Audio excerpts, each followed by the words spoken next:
Hey everyone, Grant Alexander here. Welcome back to the channel. In today's video, I'm doing another Christmas ornament, and this time I'm going to have my wife draw up something fun. I'm going to turn that, whatever she draws, into a 3D model. I'll take that 3D model and print it, and then from that print, I'm going to stamp that print into some leather, and then at the end, I'm going to have my sons paint it, and we'll be able to have a fun Christmas ornament for 2022. Stay tuned, and I hope you enjoy.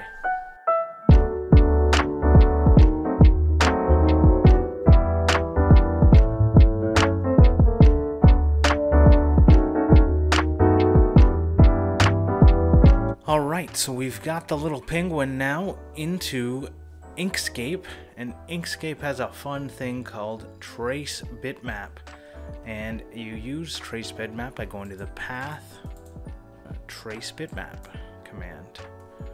And for this, I want to optimize it because I want the least amount of nodes possible, and then apply. Then I would like to export this file, export, and I'd like to export it as an SVG, which is done by doing this, and then hitting export, and it will export it to wherever the thing is saved. Now I can go into Fusion 360 and insert it as an SVG. I'll find it from my computer, Xmas Penguin, grab a thing, looks good to me. Well, that's a lot of nodes. Let's try, well, I guess we're going to do finish sketch.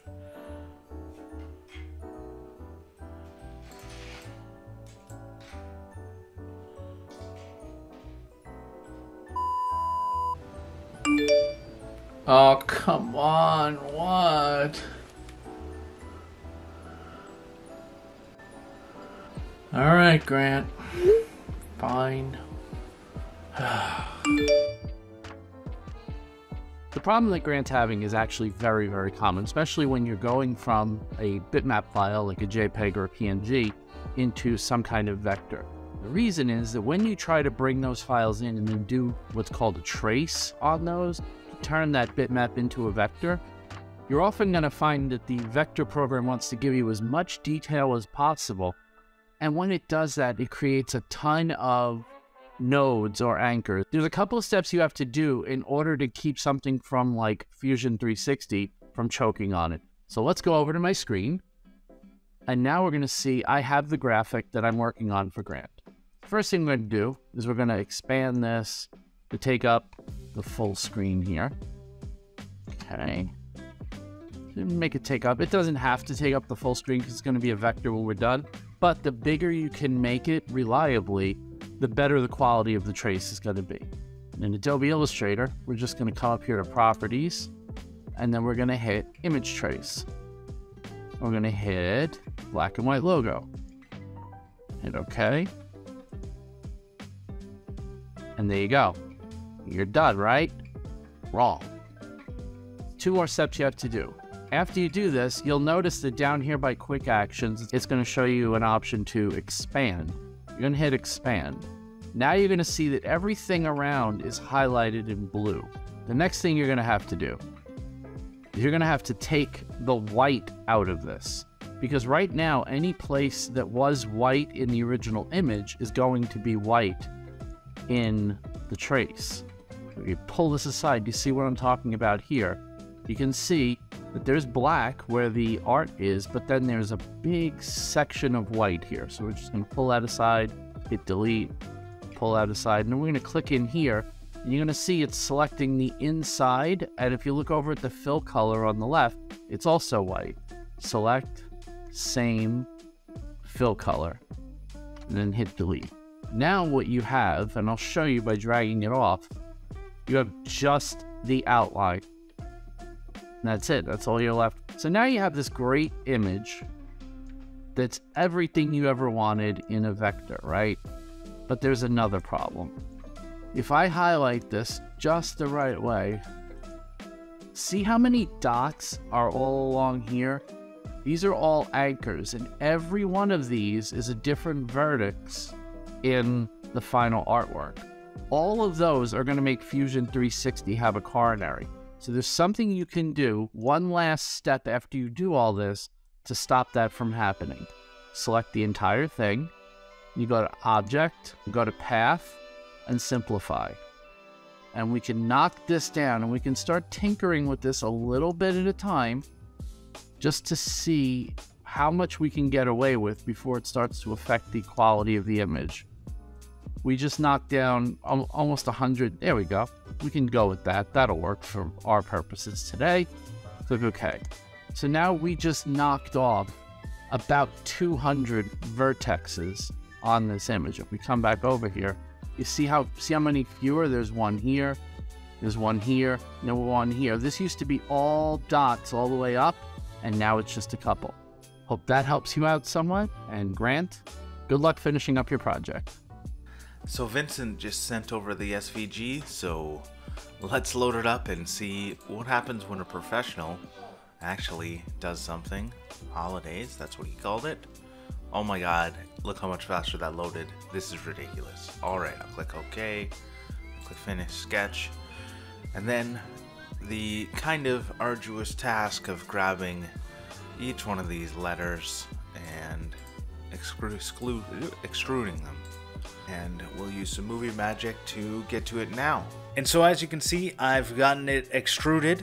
I used a 1/8 inch tall extrusion to go up, and I did 3/16 down. 3/16 is probably overkill, but that's what I used. And as you can see in the timeline here, down in here, you can see that there is a lot of pressing and pulling. All that was to try and thicken up some of the lines where they looked a little bit thin. Makes it a lot stronger, and it makes for a nicer print. And now let's take it over, and what we're going to do is we're going to save it as a mesh, put it in STL binary and millimeter, and put OK. Now one other thing I did is I created this little cutout, and that's just to help me get the spacing correct. You can do that. I was using a paint can, but this just got the spacing really nice. So if you want to do that, you can do that. It's pretty simple. You just create a circle.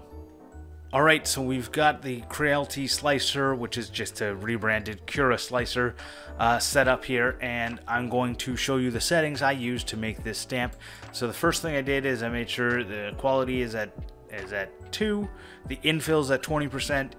The thing that is really important here is two things. First, you have to make sure you mirror it. Is if you don't mirror it, it's going to turn out wrong. And don't ask me how I know, because every single time I've done it wrong. So first, mirror it. The second thing you want to do is go over here, search in the settings for thin.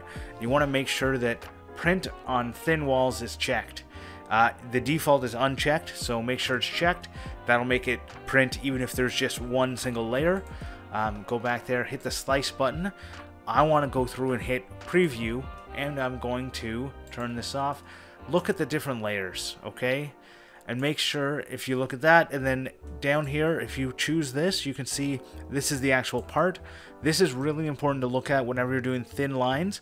When you're looking at the different things, you want to look at it and make sure that everything is turning out. As you can see, like on this little A, it's a little bit thin. You may want to go back into Fusion, use that press pull command to thicken this up a little bit, and go back and reslice it. And onto that, let's go to the 3D printer.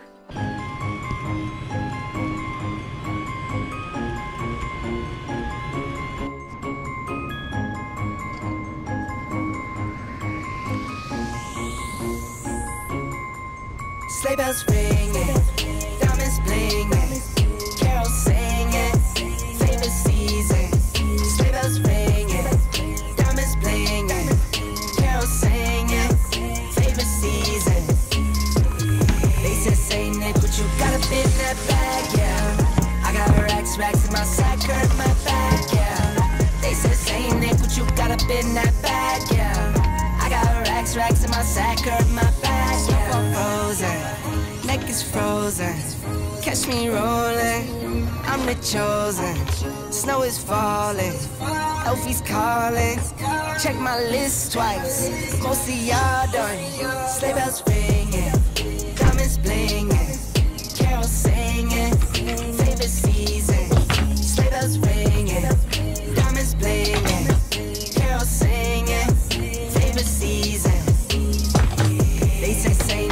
you got up in that bag, yeah. I got racks in my sack, hurt my back, yeah. They said, say Nick, what you got up in that bag, yeah. I got racks in my sack, hurt my back, yeah. Dasher, Dancer, Prancer, and Vixen, Comet, Cupid, Donner, and Blitzen. No, I can't forget about the one with the red nose. When I fly high, my sleigh still stay 10 toes. Bring the beat, bring the cheese, put the lights up, 'tis the season. Need no Grinch types, no Ebenezer. Don't believe this, y'all need Jesus. Sleigh bells ringing, diamonds blinging, carols singing, favorite season. Sleigh bells ringing, diamonds blinging, carols singing, favorite season. I hope the persons that are gonna get these are having a nice Christmas. Nah. Diamonds blinging, carols singing, favorite season.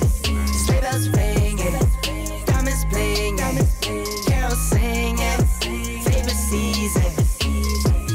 They said, say Nick, what you got up in that bag, yeah. I got racks in my sack, hurt my back, yeah. They said, say Nick, what you got up in that bag, yeah.